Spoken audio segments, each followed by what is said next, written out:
few years after Israel won our freedom from British rule, a remarkable series of antique letters were discovered in the Judean desert. They were the letters of Bar Kokhba, the last commander of the ancient Israeli army, during the final chapter of our struggle for freedom against Rome. The letters, addressed to various officers under his command, carried on them Bar Kokhba's personal signature. And while this alone is an incredible archaeological discovery, it's not the most amazing part of our story. The true miracle lies in the fact that the person who found the letters of the last Israeli commander was the well-known archaeologist General Yigal Yadin, effectively the first commander of the new Israeli army. For 1,820 years, Bar Kokhba's letters lay hidden in the Judean desert, in clay pots where they were preserved for some unknown future date when the nation of Israel would eventually return to our soil. No one had even touched them. The letters were awaiting their final destination.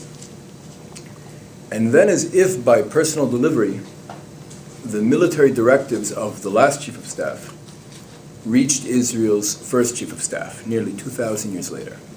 This isn't a fantasy, this is reality, this happened. The letters may have arrived a little late, but they fell into the right hands, delivered from army to army, from commander to commander. And when you visit the Israel Museum in Jerusalem and see these letters, you can comprehend their meaning even without being able to read them. You can understand that the story of the Jewish people is an extraordinary drama verging on the sublime.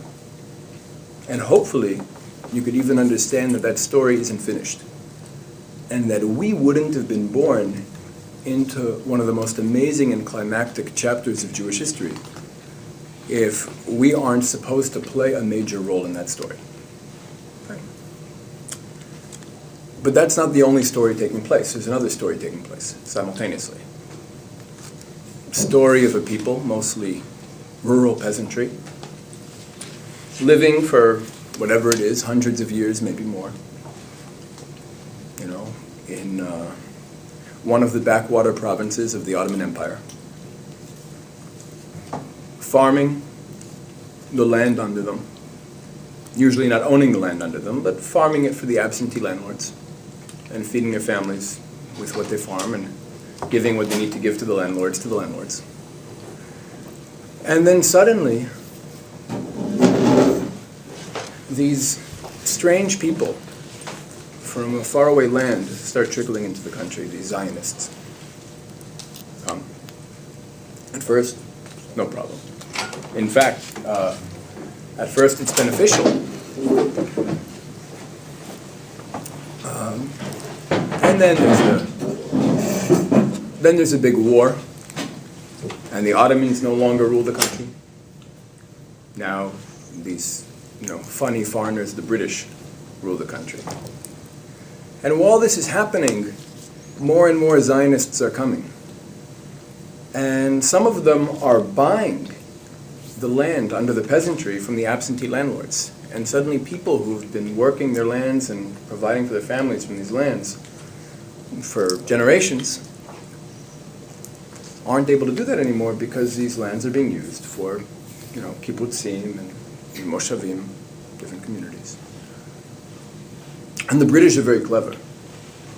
They know how to divide and rule native populations. And they create a conflict. They create a conflict in 1920. The Middle East conflict is really the brainchild of a man named Lord George Curzon, who became the Foreign Secretary of England in 1919. The British had two very important interests in Palestine. One was the Suez Canal to the west, and the other was the oil to the east, that they would pipe in from what's now northern Iraq to Haifa, where they would refine the oil and ship it off to the rest of the empire. So the British decided, right after getting a mandate, which was really a nice way of saying colony post-World War I, or a very thin mask for a colony post-World War I. And as soon as they got this mandate from the League of Nations to rule Palestine, they did everything in their power to make it impossible, just like the French were trying to do in Syria, or the British were also trying to do in Mesopotamia, to make it impossible for the indigenous peoples to achieve self-determination. so that the British and also the French can stay forever. Right? And in 1948, there's a big war. And these two stories I told have a very different version of what happened in 1948. Right? Meaning two movies are playing out simultaneously. Right? And both are true. And one of the problems we have, and I'm sure one of the problems you have at Columbia University, is that each side feels threatened by the other side's narrative.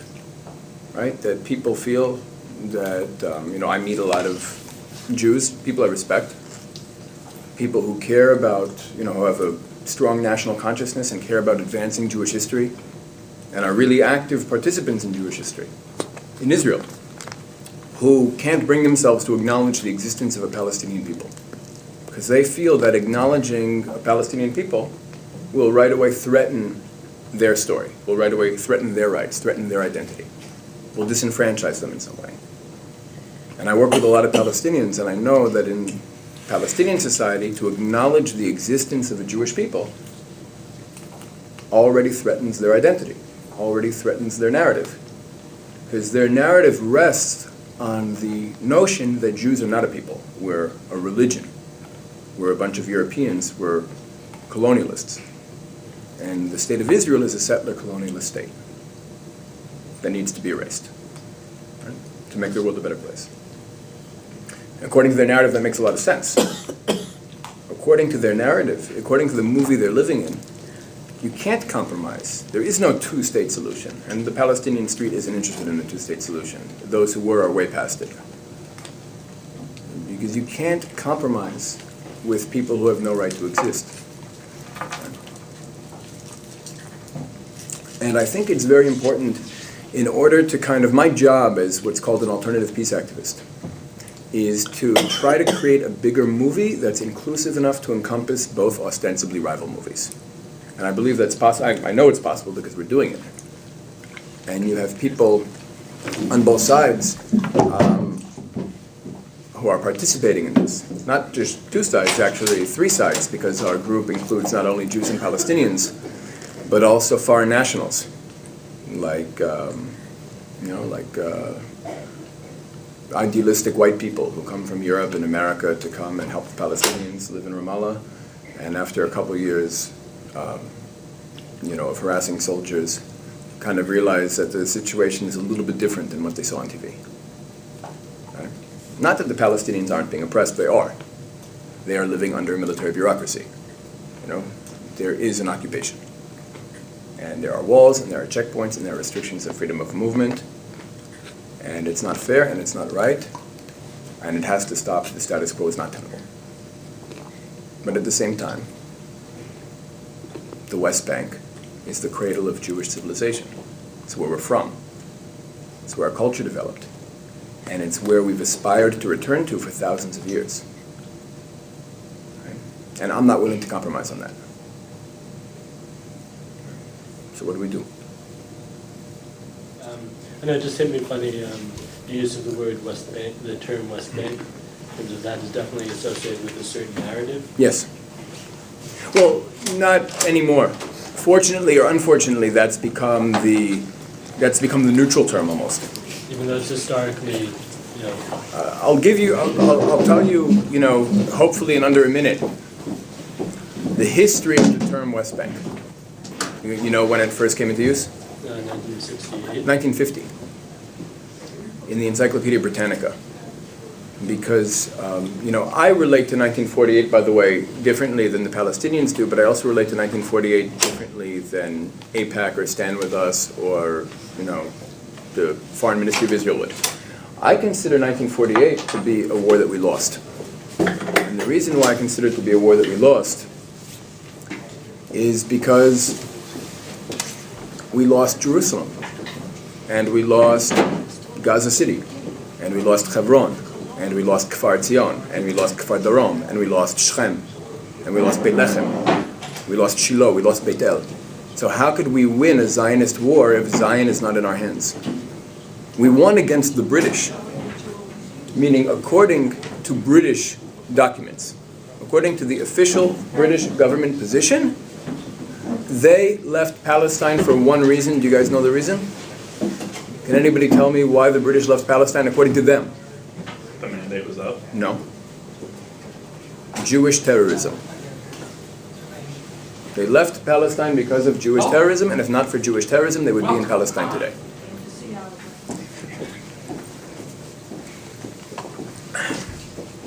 The British left because of Jewish terrorism. We won a war against the British. But the British were very good at this game.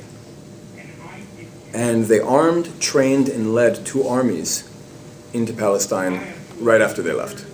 The Egyptian military and the Transjordanian Arab Legion were armed, trained, and led by British officers. And they both succeeded in taking territory from us. They both crossed the border, invaded Palestine, took territory from us. Transjordan annexed what it took from us illegally. It was only recognized by Britain and Pakistan.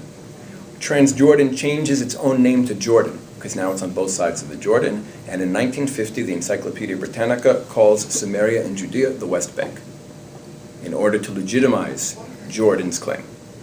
Okay. That's where the term comes from, but that's what the world uses today. Even though you're right, in 1947, the United Nations referred to the territories as Samaria and Judea. Right? And the British had referred to it as that before. That's what the world considered today. But today, if you're exclusively using those terms, especially if you say Judea and Samaria, sometimes I get very annoyed because people are going to a very specific place. You're going to Hebron, Judea. And they say, I'm in Judea and Samaria. You're not in Judea and Samaria. You're in Judea. Right? It's not a synonym for West Bank. They're 2 different places. I actually live in Benjamin. I live next to Ramallah, in a place called Beit El. A couple days ago, I met with some activists at CUNY Queens. They would define themselves, I think, as Maoists. You know what a Maoist is? Okay. It's like Marxism for the third world, for developing countries. Right? Believes that instead of the working class, you have the peasantry, like they're the revolutionary actor, and guerrilla warfare is basically, the favored means of struggle. And one of the first things I said to them is that I live in, thousands of years ago, my people waged a guerrilla war against the Seleucid Greek Empire. And the partisan camp is where I live. Right? The Maccabees had their headquarters in the hills of Gofna, Beit El. And if somebody visits me, I could show them where Yehuda Maccabee was killed, and where Matityahu died. Right? And where Yaakov had his dream, if you choose to believe that there was a dream with a ladder and angels going up and down the ladder. But whether that story is true or not, what's true is that the Jewish people believe it happened in a very specific place. And the fact that we believe it happened in a very specific place is a sign of our indigeneity. Because indigenous peoples, you go to countries anywhere in the world, especially developing countries, you meet the natives. They have a myth or a legend about almost every mountain, every rock, every valley. Here 2 dragons made love and a volcano erupted. All these things are signs of being indigenous, that you have stories about the mountains where you live. That's not a sign of a colonialist. So they got this. They understood what I was saying. And it was a very productive meeting, Baruch Hashem. But that was your only question, the term West Bank? Your name? Sefi. Okay. So, you probably don't hear this a lot, but when I was listening to you speak, I was very strongly reminded of Peter Beinart. Okay. And the reason for I don't hear that a lot. The reason for that is because, similar to when I read or listen to Peter Beinart, I'm with you, all the way. We look at the same history, we draw the same preliminary conclusions from that history, and then you lose me at the end. I didn't get to the end. But so where did I lose you? Well, you said that you don't believe that we could ever compromise on. I don't believe we can partition our small country. So that's what I assumed you meant by compromise there. I think we can compromise on a lot of things, but we have to know what we can compromise on. So then I'll wait and hear the rest. Yeah. So, Josh, right? Josh. You don't seem to be distinguishing between Jewish peoplehood and Judaism as a religion. And I don't believe Zionism. in Judaism as a religion. Okay, I believe there's a Jewish people with a national culture Okay. that came to resemble a religion a couple hundred years ago. Meaning in the yeah. ghettos of Europe for Yeah, hundreds of years, Jews lived separate from the native populations and organized their communal life based on the indigenous culture of Palestine. Okay? That laid the festivals, the strings on their garments, the tefillot, all of those things were from were a portable version of their national culture from their homeland. And during the time of the Haskalah, the Jewish Enlightenment, this came to resemble a religion. And a lot of Jews who wanted to leave the ghettos and become Germans or French or what have you, started to regard their Jewish identity as a religious identity in order to fit in Europe. All right, so let me phrase the question differently. Do you believe that Jews would still be after political sovereignty in Israel if not for European nationalism? Yes. Okay. But I think European nationalism was a very effective tool in us achieving that liberation. I'll say this, I teach a class on 10 streams of Zionism, even though I think there are more. But these 10 streams really fall into two categories. There's the Zionism that views the Jewish people as an object with a problem. That problem could be anti-Semitism, persecution, assimilation, whatever you want. And Zionism is the potential solution to the problem. But there are other potential solutions. It could be socialism, right? And 100 years ago, there was a war for the hearts and minds of the Jewish youth in Europe between Zionism and socialism, and attempts to compromise with labored Zionism.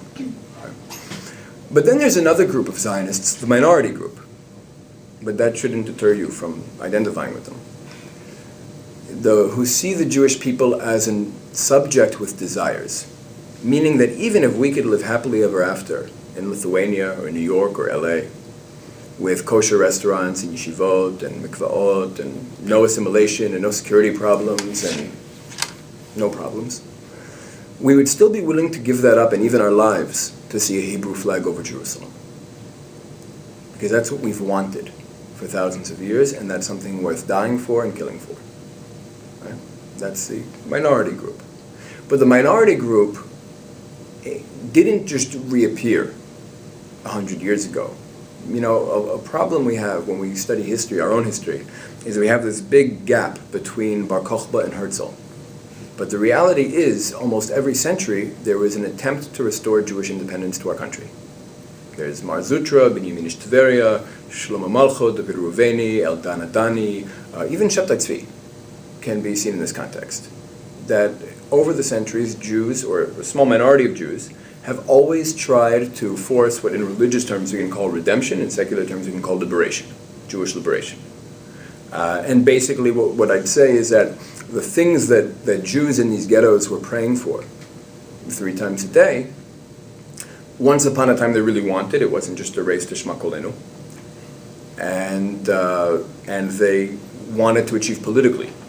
Like what we see in the Siddur is actually what we're trying to politically achieve for thousands of years. And a lot of it we have achieved now, or what we haven't achieved is within reach. But we're living in an incredible time where, if we had gone back in time 200 years ago and we spoke to a rabbi in Morocco or Baghdad or Lithuania and told him that one day soon there will be a Jewish state in Palestine, Jewish government, Jewish army, Jewish flag, Jerusalem would be the yeshiva capital of the world.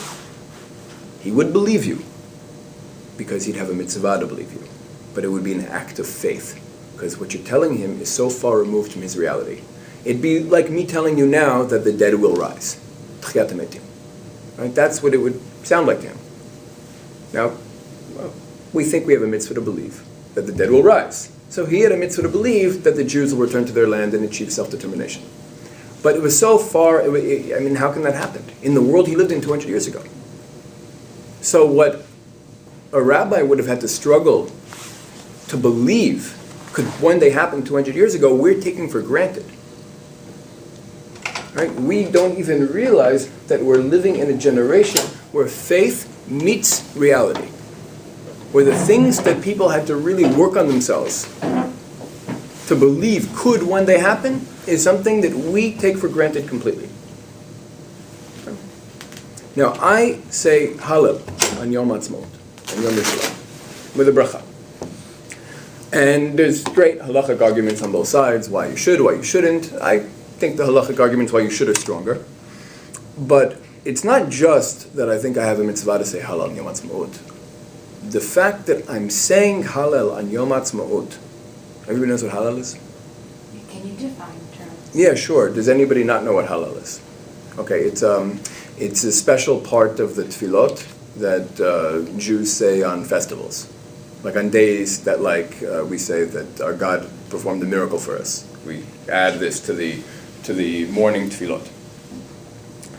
And Yom Ha'atzmaut is the day that the British left our country, right? The day that we declared a state, the 5th of the Hebrew month of Iyar. Now, when I say Hallel, when I treat this like a festival on the same level as Chanukah or Pesach, right? I'm making the statement that I could do something in my life and you guys can do something in your lives that will add another festival to the Hebrew calendar. That one of you or some of you or all of you could do something 5 years from now that will cause me to say Hallel on a new day for the rest of my life. I believe that, and I believe that's why you're here. I believe that's why we've been chosen to live in one of the most amazing and climactic chapters of Jewish history. That we should all be aspiring not to necessarily be the most successful Americans we can be, but to be the type of people whose streets will be named after in Jerusalem. That's what we're here for. And I mean, it feels good, by the way, to live on that level. Even if you don't get the street named after you. That's not the goal. The goal is to be living that kind of life where a street could be named after you. Not that you have to fight for the street to be named after you. Right? But, and it probably wouldn't happen in your lifetime anyway.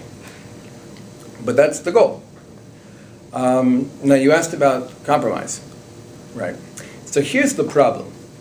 The problem is we're not defining what we want, and we're not defining what the Palestinians want. And they're not defining what they want, and they're not defining what we want. And I mean, we're really stuck. In general, we're really stuck not even recognizing the other's identity. So my work is really to bring the radicals from both sides, the people who are politically aware, who are very conscious of their own people's rights, their own people's history, their own people's aspirations, and who are willing to fight for those aspirations. I'm bringing them together. And I think that's a lot more productive than having, the Jew in Efrat talk to the Arab who's building his house in Efrat, or the professional diplomat from Tel Aviv talking to some American puppet in Fatah. I'm bringing the grassroots activists together. And they love each other, by the way. I mean, once they get over baggage that they have to get over, and there's a lot of baggage to get over. But they have a lot in common, and they live next door to each other. I mean, these are Jews and Arabs who live basically, in close proximity to each other in the West Bank and the territories, in the lands won by Israel in the Six-Day War.